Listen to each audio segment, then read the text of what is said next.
Immerse yourself in the profound insights offered by Father Chuck Belmonte as he delves into daily reflections on various gospel passages from the Bible.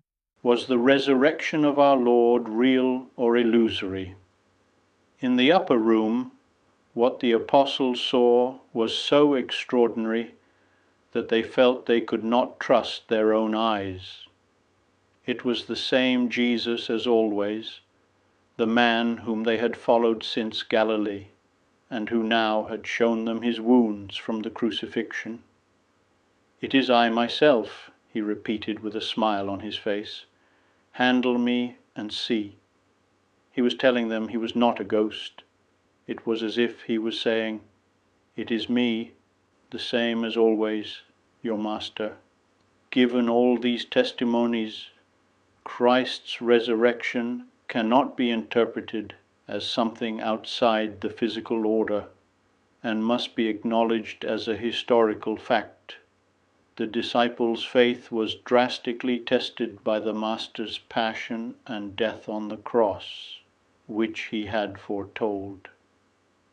The shock provoked by the passion was so great that at least some of the disciples did not at once believe in the news of the resurrection. Far from showing us a community seized by a mystical exaltation, the Gospels present us with demoralized disciples, looking sad and frightened, for they had not believed the holy women returning from the tomb, and had regarded their words as an idle tale.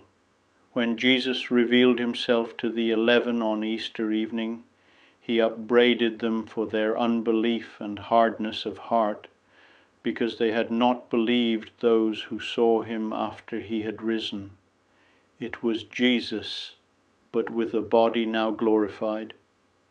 The resurrection of the Lord was not a return to life, as happened with Lazarus or the son of the widow of Nain.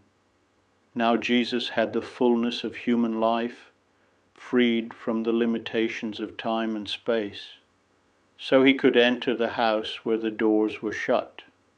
Jesus was no longer subject to physical laws, yet he had a human body that could be recognized by sight and touch.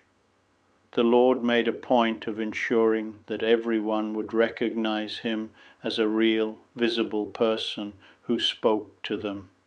His body was the same as the body in the tomb and the body that hung on the cross. He asked, "Have you anything here to eat?" He did this because spirits do not eat. It was evident that the risen Jesus had no need to eat, but that he really could eat. The disciples did not have bountiful provisions, but they gave him a piece of broiled fish, and he took it and ate before them. Peter would later claim this as another proof of the truth of the resurrection when speaking to the centurion Cornelius, telling him how they ate and drank with Jesus after he rose from the dead. They saw Jesus, and Jesus saw them, and they perceived one another with all their human senses. Jesus was not there before them in a static way, as he is sometimes portrayed in paintings. On the contrary, he moved, talked. The sweep of his gaze took them all in, and he occupied space among them in a completely easy and natural way. Jesus opened their minds to understand the Scriptures, and he showed them that it was necessary that in him all that had been written in the law of Moses, the prophets, and the Psalms be fulfilled. Excerpts from Francisco Fernandez Carvajal. I would be delighted to extend an invitation to you once again tomorrow for another insightful reflection on the Gospel by Father Belmonte.